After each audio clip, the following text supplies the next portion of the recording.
No one's gonna confuse Thorfinn for Barry Sanders, but damn, he had a hell of a vision. What's up? It's your boy Cintron. Come back at you another reaction video, and I kid you not, that's my real name. And man, this was a a trippy episode, but one where we spent more time in the ephemeral world than in the world of the living. We bounced back and forth, but man, we're gonna start out in the subconscious. I retract that. We're gonna start out on the physical plane, where we see that the results of the fight that we witnessed last episode, the continuation, where Thorfinn is knocked out, ding ding ding ding ding, KO. He's laying out, out flat, and Einar is still struggling with these servants who have earned their freedom, or they were brought there with the freedom, one of the two, but doesn't matter. They still going against him and getting pushed back, and he's not a fighter, but the boy's got tenacity and heart. They're like, why won't he go down? Man, fuck you. Start the back. You're in the wrong. But I'm like, damn, this ain't looking too good for them, because your boy Thorfinn is knocked out. That's the fighter. Broke your boy jaw last week. That shit all the way loose, and he's out of commission. So it's just him struggling by himself. And then we go to see what's happening in his mind. We got to get kind of an Attack on Titan scene where like Eren in his younger days, inside the walls, inside of safety, and dreaming about days of the future past. Like, damn, same thing with Thorfinn. He's in his homeland, and dealing with sheep, and he's like, man, I had a horrible dream. You're like, oh my gosh, because it's the opposite. He's so out of it that he actually thinks where he is now is reality. He's a teenager, and he never went off the war. He's saying, I foolishly did these things and whatnot. He's amongst sheep. He's at peace, and you see that's where really his mind would be. He would choose to be. If he could, go back and choose it all over again, he'd stay on the fucking farm. And that's just, that's buyer's remorse, because you can no longer, go back. Of course, there's no time traveling. This isn't Attack on Titan or, those other animes. This is steeped in realism. So he's carved out his path, and you gotta walk that shit now, man. I mean, his father comes upon him. He's like, Dad, I had the weirdest dream. And he's like, man, he slowly gets, pulled down to the underworld. And it's not a pretty place, man. It's a place full of violence. We see many things, but before we even get there, he's plop, plop, plop, knocking his head as he's sliding down these rocks, and getting these concussions, Will Smith syndrome. But he's trying to hang on, and scraping and scratching his clawing to try to slow the momentum, and he's just splitting his nails open and stuff, like just a horrifying experience. And he ends up hanging from this this cliff structure, and there he sees these ghastly skeletal form human beings just fighting endlessly, and they don't seem to be dying. Even if they die, they're laughing. Yeah, man, this is Valhalla. I don't know, bro, but this is akin to hell. I don't know what the hell you're seeing, but this is hell. And it's just horrifying. A place that you imagine. I saw an article last week about hell. I'm like, that's probably what it's like. I couldn't even read it. I'm like, I don't even want to, even though I ain't living around, I need to get my life right. You know what I'm saying? But yeah, he's experiencing this, and it's not happening in actuality, but for those that see visions and near-death experiences, man, that shit must be scarier than a mug. You know what I'm saying? You don't want no parts of that. But he sees Bjorn, a dude that he used to know on the battlefield. That I don't know if he took out himself, but or Ashkelad took out, but one of them or both of them took him out, and he was scheming kind of, but. No rest for him. He's just a zombie, man, just fighting.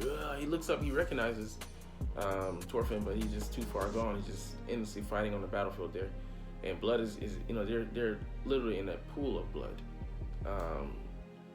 and you're offing people what should be unalive shots, but they're still walking. They're the Walking Dead.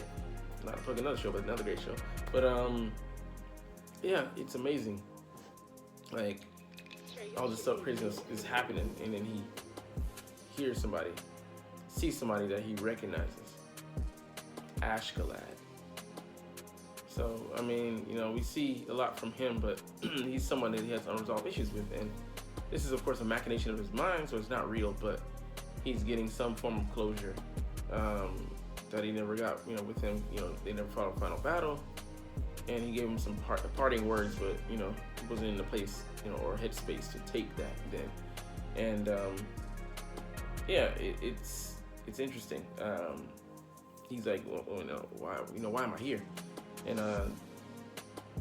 you know, Ashgalad, you know, tries to, you know, help him sort out things. You know, he's indirectly giving him stuff, and you know, a little bit, you know, of knowledge that he's directly trying to give him, but like he's just being like a father figure to him, and it just confirms what I said last episode.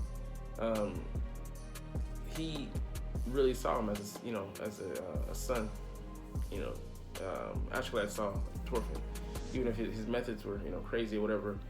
He took him on, he trained him. You know, he tried to teach him how to be a man in a roundabout way, and you know, he did like him. I think he loved him. He tried to protect him, and he definitely did that at the end. You know, dying for him essentially, and laying out his life for someone that you never thought, you know, you would see Ashgalad do. But he did, and even now, you know, even though it is Thorfinn's subconscious, but I think those are words that, you know, he would try to convey to him, like, this is a place. He's like, this is your suffering place. No. This is a place where warriors come and they're fall, and they're endlessly fighting down there because that's all they knew is battle. They're steeped in it. It has become them. They have become consumed by battle. And Ashgalad, and funny, he still has his wits about him, so it shows, yeah, he did everything with a conscience, even though it might have been evil. He might have, you know, he still did it with, you know, thought in mind. You know, he was never gone. He was just kind of using everybody as pawns and things, and it never was personal, and he didn't really crave battle like the other people. He just was doing what he had to do in this world to survive and to get to where he wanted to be. The method he killed, you know, King Schwelben, whatever. That's what he set out to do, and made it so that his son could, not his son, but the king's son could, you know, claim that throne and try to set, you know, things in order. So, you know, get his revenge, you know, via that. But yeah, you know, he apologizes to these bodies that, you know, like, are trying to drag him down. He's like, who are these people? And those are the people that you killed. Look closely. You recognize some of them, don't you? And it's like, damn, you know, that's the guilt. You know, he's always felt guilty about this. And he apologizes, but it doesn't do anything to, you know, assuage, you know, their cries. And one of the, you know, zombies is like crying because he was robbed. You know, like, Thorfinn killed hundreds of people, maybe at least 10, you know, dozens of people. And you think apologizing now is gonna fix anything? It doesn't do anything but, you know, make you feel better. And, you know, Ashgalad gives him, you know, a piece of advice before he leaves. Hey, you're gonna have to climb your way out of this. You know, keep going. Don't stop now. He jumps down because him being sorry upset the, you know, the feng shui of that place, and the zombies down there like, sad, man. This is a place where we eternally fight, man. Get the fuck out of here with your damn crocodile tears, to them. And they start attacking him. Ashgalad does him another solid. You know, he can't stop, you know, trying to save the boy. Jumps down there and fights them. Jumps back into the fray, and then just, you know, but he still has his you know, mental capacity about it. I don't know if that's more of a projection of Thorfinn's, but like, it's crazy. Like, he earnestly, you can see that he cared for the boy. And yeah, it's complicated. It was their relationship was, but, you know, give him the knowledge to get up out of there. He says, "Go and become a true warrior." And we're left to ponder, what does that really mean? He's like, because your battlefield is life, you know. And he's like, basically, you know, but he goes about in a roundabout way to tell him, you know, you got to change. You know, there's still, you know, time for you, because he complained about him being empty. He's like, I'm empty. He's like, at least you're empty. That means you have the space, confirming what the old man said. The old OG said, you have that capacity, that room to change things, to shift things. It's not too late for you. It's already too late for these guys. They're dead. They're permanently out of the game. But you can still, you're like Sasuke. You're still a blank canvas. You can you can go in this or that direction. But it's still it's a conscious decision you have to make, and you have to abide by and live to try to find that new path. And yeah, he he's in a horrible place, but there's still time, and he's like, he charges the Super Saiyan, and he climbs his way out of there, and then he wakes up, his arm in the air like this, because he's climbed his way out of there, and he's like committed to seeing the true path, and to walking that true path, and he sees his father on the horizon, and it's just like, man, I've had this happen to me before. It's like, he wants to talk with him, but he walks off before he can even say anything. Just kind of trying to lead by example. It's funny. His father told him the whole time, there are no enemies, but he swore up and down like there's enemies. There's these people that he's like, you don't have any true. There are no true enemies. Nobody's your enemy truly. And but how use that knowledge? But what are you gonna do with it? How are you gonna navigate this world now that you really know that in your heart to be true? And what I tried to tell you earlier as a kid, now you understand as a man. You're finally starting to come to grips with it. What do you do? And he's goes to Einar, who's knocked out, wakes him up. He's like, damn, are you okay? You alive?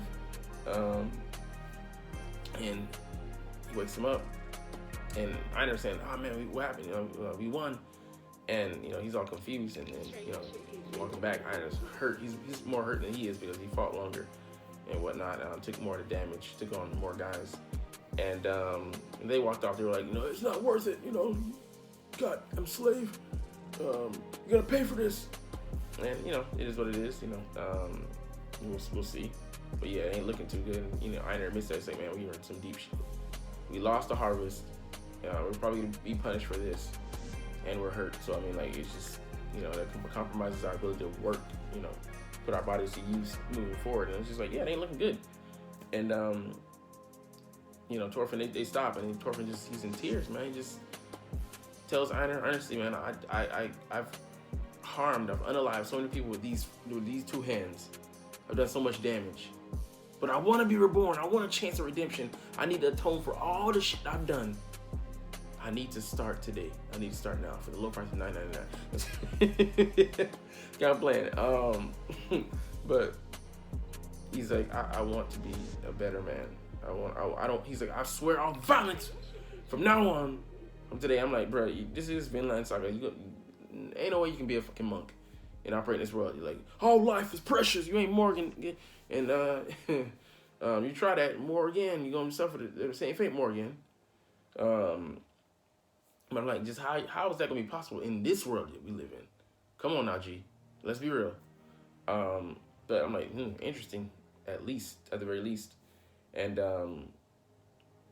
it turns out, they fast forward, the tenants, servants, or whatever you want to call them, they it ends up being a wash.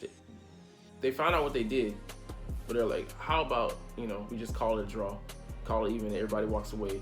And because they found out they did fight them, they did attack them, but they did find evidence, a button from the one guy off his jacket, evidence that they did ravage the farm. Peter found it. The guy who used to be a former slave and worked his way out of there to be a servant of the OG and of the farm. And now it's just because even they're mad about it, but okay, you could have asked for a better outcome. You did something evil, but you're not being punished for it. You just took a swooping. That was your punishment. Get these good hands, catch his good work on your face. And I ain't talking about a plastic surgeon. We're gonna alter that shit. Dude, the jaw gotta be feeling extra sore. No pun intended. But fuck you, bro. But yeah, they're working for the old man again. He's telling them, giving them instructions on what to do, and just earnestly, Thorfinn's like, all right, I'm doing it. I'll do it. And we're kind of at a reset here. And that is where the episode ends. You know, we're getting more into the King Canute, and old heads. I think he sees a vision of his father maybe, and how that affects him moving forward. How has he changed as a man? We shall see next week. But we're gonna get up out of here, man. Great episode. Inner turmoil, but we got up out of here. So we're gonna head straight to this. In the saga of V's, where we're trying to stack V's on V's and make dubs. Like, comment, share, and subscribe if you like. Thanks for watching. Check me out at Cintron, Cintron Anime, Cintron Life, or Cintron Laughs, or other social media.